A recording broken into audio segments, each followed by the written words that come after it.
So hello दोस्तों, स्वागत है आज की न्यू क्लास में। दोस्तों आज का क्लास आप लोगों के लिए बहुत ही इंपॉर्टेंट होने वाला है, क्योंकि दोस्तों आज साइंस के मोस्ट इम्पोर्टेंट क्वेश्चन को सॉल्व करने वाले हैं, जो कि आपका बोर्ड एग्जाम 2023 के लिए भी इम्पोर्टेंट है, और जो आपका एग्जाम हो रहा है अर्धवार्षिक का, इसमें भी इम्पोर्टेंट है दोस्तों। ठीक है, क्योंकि हम इसमें जो है गैस करके क्वेश्चन निकाले हुए। ठीक है, तो वीडियो को शुरू से लेके एंड तक देखना, वीडियो को जरा से मिस्टेक नहीं करना। तो चलिए दोस्तों एक नंबर क्वेश्चन की ओर बढ़ते हैं। एक नंबर क्वेश्चन है दोस्तों, निम्न में कौन सा पदार्थ लेंस के लिए प्रयुक्त नहीं किया जा सकता? तो कौन सा दो पदार्थ लेंस के लिए प्रयुक्त नहीं किया जा सकता दोस्तों? तो पीतल। ठीक है, पीतल जो दोस्तों है वो लेंस के लिए प्रयुक्त नहीं किया जा सकता। ठीक है क्यों दोस्तों? चलिए दोस्तों दो नंबर क्वेश्चन की ओर बढ़ते हैं। दो नंबर क्वेश्चन दोस्तों, निम्नलिखित में कौन सा संख्या प्रकाश के अपवर्तन के नियम के लिए सही है? तो कौन सा संख्या दोस्तों प्रकाश के अपवर्तन के नियम के लिए सही है? तो दो। ठीक है, दो प्रकाश के अपवर्तन के लिए सही है, क्योंकि अब प्रकाश के अपवर्तन के नियम दो होता है, अब प्रकाश के परावर्तन के भी दो होता है। ठीक है, याद रखना दोस्तों। चलिए दोस्तों तीन नंबर क्वेश्चन की ओर बढ़ते हैं। तीन नंबर क्वेश्चन दोस्तों, किसी वस्तु का प्रतिबिंब आँख के जिस भाग पर बनता है वह है। दोस्तों किसी वस्तु का जब प्रतिबिंब आँख के जिस भाग पर बनता है वह क्या है दोस्तों? तो वस्तु रेटिना पर बनता है। ठीक है, रेटिना पर बनता है। चल दोस्तों चार नंबर क्वेश्चन की ओर बढ़ते हैं। चार नंबर क्वेश्चन दोस्तों, किसी माध्यम के अपवर्तनांक का मान होता है। तो किसी माध्यम के अपवर्तनांक का मान क्या होता है दोस्तों? तो साइन आई बटे साइन आर होता है। ठीक है, साइन आई बटे साइन आर। दो नंबर हो जाएगा दो का। ठीक है, चलिए दोस्तों पाँच नंबर क्वेश्चन की ओर बढ़ते हैं। पाँच नंबर क्वेश्चन है दोस्तों, एक गोलीय दर्पण की फोकस दूरी +20 cm है, तो यह गोलीय दर्पण कैसा होगा? देखिए यहाँ पे दोस्तों गोलीय दर्पण की जो फोकस दूरी है दोस्तों +20 cm। ठीक है, तो यह दर्पण कैसा होगा दोस्तों? तो यह दर्पण होगा हमेशा दोस्तों उत्तल दर्पण। ठीक है, उत्तल दर्पण होगा। ठीक है, यह दर्पण कैसा होगा दोस्तों? ये उत्तल दर्पण होगा। चलिए दोस्तों छः नंबर क्वेश्चन की ओर बढ़ते हैं। छः नंबर क्वेश्चन है, तालाब का जल कम गहरा दिखाई देने का कारण है। दोस्तों तालाब का जल जो होता है कम गहरा दिखाई देने का क्या कारण है दोस्तों?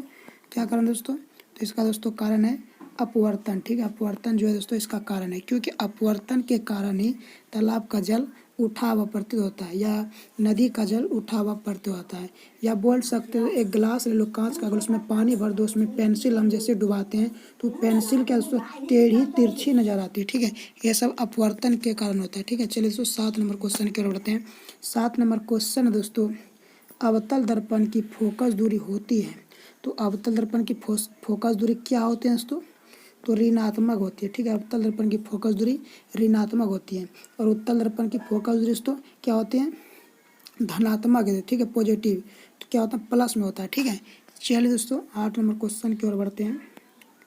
आठ नंबर क्वेश्चन है दोस्तों, किसी अवतल दर्पण की फोकस दूरी f और उसकी वक्रता त्रिज्या r है, तो निम्नलिखित में कौन संबंध है?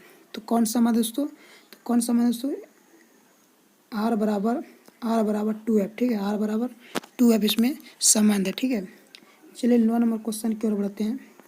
नौ नंबर क्वेश्चन है दोस्तों, इलेक्ट्रिक हीटर की कुंडली बनाने में किस पदार्थ का प्रयोग होता है?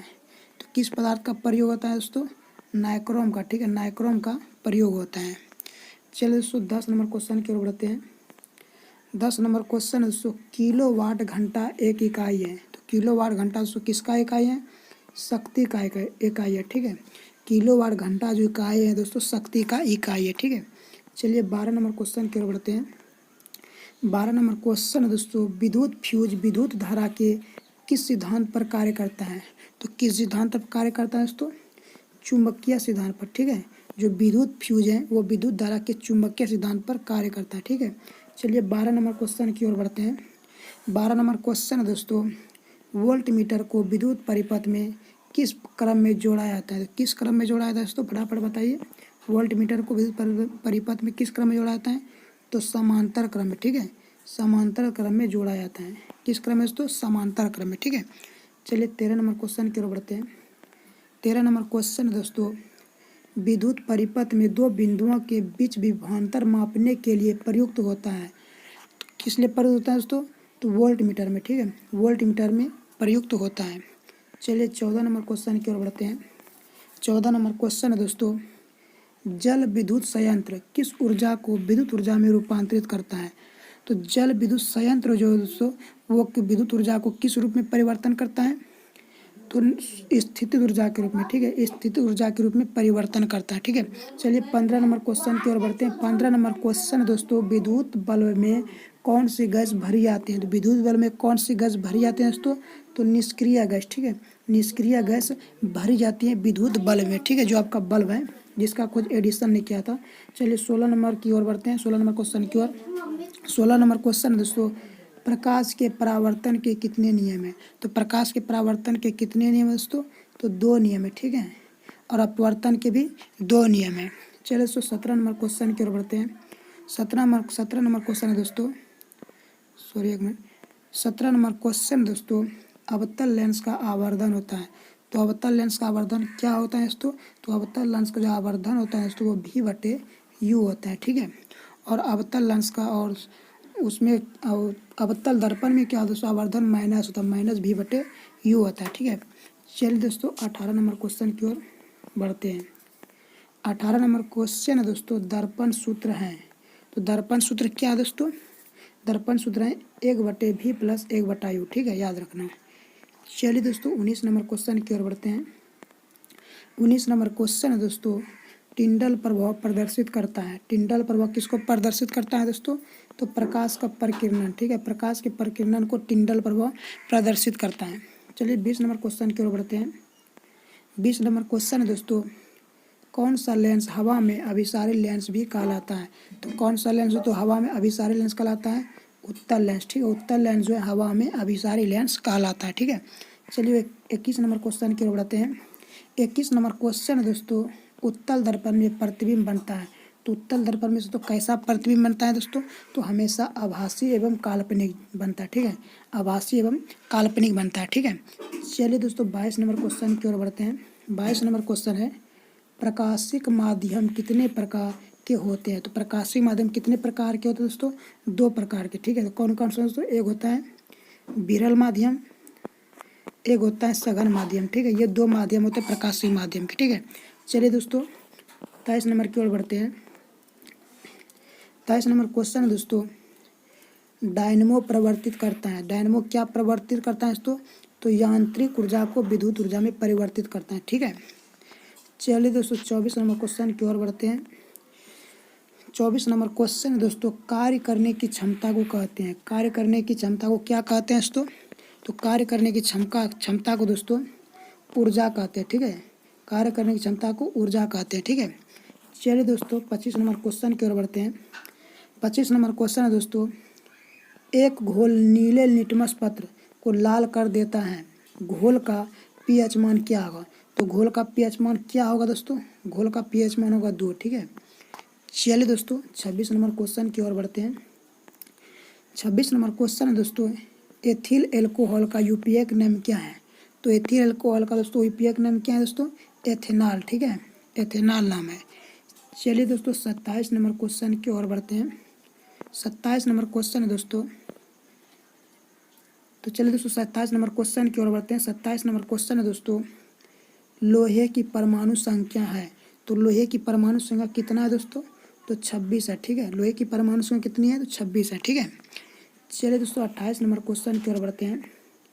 28 नंबर क्वेश्चन दोस्तों, स्टेनलेस स्टील में लोहा एवं कार्बन के अलावे अन्य तत्व रहते हैं, तो अन्य तत्व क्या रहते हैं दोस्तों, निकेल एवं क्रोमियम रहते हैं, ठीक है, निकेल एवं क्रोमियम रहते हैं। चलिए दोस्तों 29 नंबर क्वेश्चन की ओर बढ़ते हैं। 29 नंबर क्वेश्चन है दोस्तों, पीतल है, पीतल क्या है दोस्तों, तो पीतल जो है दोस्तों हमारा क्या है, एक मिश्र धातु है, ठीक है, मिश्र धातु है, ठीक है, पीतल एक मिश्र धातु है। चलिए दोस्तों 30 नंबर क्वेश्चन की ओर बढ़ते हैं।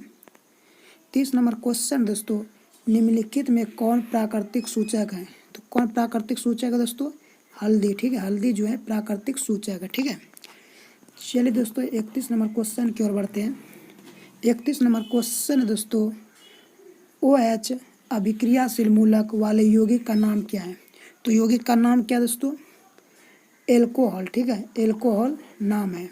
चलिए दोस्तों 32 नंबर क्वेश्चन की ओर बढ़ते हैं। 32 नंबर क्वेश्चन दोस्तों, कैल्शियम कार्बाइड जल के साथ अभिक्रिया करके देता है, जो कैल्शियम कार्बाइड दोस्तों जल के साथ अभिक्रिया करके क्या देता है, तो एथाइन देता है। ठीक है, क्या देता है दोस्तों, एथाइन। चलिए 33 नंबर क्वेश्चन की ओर बढ़ते हैं। 33 नंबर क्वेश्चन दोस्तों, ओजोन के एक अणु में ऑक्सीजन के परमाणुओं की संख्या कितनी होती है। जो ओजोन की एक अणु है दोस्तों, उसमें ऑक्सीजन की परमाणु की संख्या कितनी होती है, तो 3 होता है। ठीक है दोस्तों, कितनी होती है, 3 होता है। ठीक है, चलिए दोस्तों 34 नंबर क्वेश्चन की ओर बढ़ते हैं। 34 नंबर क्वेश्चन दोस्तों, कमरे के ताप पर द्रव अवस्था में रहने वाली धातु है। जो कमरे के ताप पर दोस्तों द्रव अवस्था में रहते हैं धातु कौन सा है दोस्तों, तो पारा है। ठीक है, पारा धातु है जो कमरे के ताप पर द्रव होती है। ठीक है, चलिए दोस्तों 35 नंबर क्वेश्चन की ओर बढ़ते हैं। 35 नंबर क्वेश्चन दोस्तों, सरलतम हाइड्रोकार्बन है। तो सरलतम हाइड्रोकार्बन कौन है दोस्तों, तो मीथेन है। ठीक है, सरलतम हाइड्रोकार्बन कौन है, तो मीथेन है। ठीक है, चलिए 36 नंबर क्वेश्चन की ओर बढ़ते हैं। 36 नंबर क्वेश्चन है दोस्तों, न्यूक्लियस शब्द किनके द्वारा दी गई। जो न्यूक्लियस शब्द है दोस्तों किसके द्वारा दी गई, तो रॉबर्ट ब्राउन के द्वारा। ठीक है, रॉबर्ट ब्राउन के द्वारा न्यूक्लियस शब्द दी गई। ठीक है, रॉबर्ट ब्राउन के द्वारा। चलिए 37 नंबर क्वेश्चन की ओर बढ़ते हैं। 37 नंबर क्वेश्चन दोस्तों, पौधे में भोजन किस रूप में जमा रहता है। दोस्तों पौधे में जो भोजन जमा रहता है किस रूप में रहता है दोस्तों, स्टार्च के रूप में। ठीक है, स्टार्च के रूप में पौधे में भोजन जमा रहता है। चलिए 38 नंबर क्वेश्चन देख लेते हैं। 38 नंबर क्वेश्चन दोस्तों, प्रसिद्ध पुस्तक द माइक्रोग्राफिया किनके द्वारा लिखी गई। जो प्रसिद्ध पुस्तक है दोस्तों द माइक्रोग्राफिया किनके द्वारा लिखी गई दोस्तों, तो रॉबर्ट हुक के द्वारा लिखी गई। ठीक है, रॉबर्ट हुक के द्वारा। चलिए दोस्तों 39 नंबर क्वेश्चन की ओर बढ़ते हैं। 39 नंबर क्वेश्चन है, मानव हृदय घिरा है। जो हमारा दोस्तों मानव हृदय घिरा है वो किसके द्वारा घिरा है दोस्तों, तो पेरिकार्डियम के द्वारा। ठीक है, पेरिकार्डियम के द्वारा घिरा है। चलिए दोस्तों 40 नंबर क्वेश्चन की ओर बढ़ते हैं। 40 नंबर क्वेश्चन दोस्तों, मनुष्य में श्वेत रक्त कोशिकाओं की जीवन अवधि कितनी होती है। जो मनुष्य में श्वेत रक्त कोशिकाएं WBC जिसे वाइट ब्लड सेल कहते हैं, उसका जो जीवन अवधि है दोस्तों कितना दिन है दोस्तों, तो 12 से 20 दिन होता है। ठीक है, और RBC का दोस्तों 120 दिन होता है। ठीक है, चलिए दोस्तों 41 नंबर क्वेश्चन की ओर बढ़ते हैं। 41 नंबर क्वेश्चन दोस्तों, पित्त रस कहाँ स्रावित हुए। पित्त रस कहाँ स्रावित होता है, तो पित्त रस दोस्तों कहाँ पे स्रावित होता है, कहाँ पे स्रावित होता है दोस्तों, तो यकृत में। ठीक है, यकृत में पित्त रस स्रावित होता है। चलिए दोस्तों 42 नंबर क्वेश्चन की ओर बढ़ते हैं। 42 नंबर क्वेश्चन है दोस्तों, किस जीव में हीमोग्लोबिन नहीं होता है। तो किस जीव में दोस्तों हीमोग्लोबिन नहीं होता है दोस्तों, मक्खी में। ठीक है, मक्खी में हीमोग्लोबिन नहीं होता है। ठीक है, चलिए दोस्तों 43 नंबर क्वेश्चन देख लेते हैं। 43 नंबर क्वेश्चन है दोस्तों, हीमोग्लोबिन की कमी से कौन सा रोग होता है। तो हीमोग्लोबिन की कमी से कौन सा रोग होता है दोस्तों, एनीमिया। ठीक है, एनीमिया जो होता है हीमोग्लोबिन की कमी से होता है। इसे दोस्तों रक्त क्षमता भी कहते हैं। ठीक है, रक्त क्षमता। ठीक है, रक्त क्षमता भी कहते हैं। ठीक है, चलिए 44 नंबर क्वेश्चन देखते हैं और ये लास्ट क्वेश्चन है। चलिए 44 नंबर क्वेश्चन है दोस्तों, ऑक्सीजन का वाहक कौन है। तो ऑक्सीजन का वाहक कौन है दोस्तों, RBC। ठीक है, RBC जो है ऑक्सीजन का वाहक है। तो दोस्तों ये लास्ट क्वेश्चन। और वीडियो कैसा लगा कमेंट में दोस्तों जरूर बताना। ठीक है, और चैनल पर न्यू है दोस्तों चैनल को सब्सक्राइब कर दीजिए एंड बेल आइकन को दबा दीजिए। ठीक है, चलिए दोस्तों मिलते हैं अगला वीडियो। आज के वीडियो में इतना ही।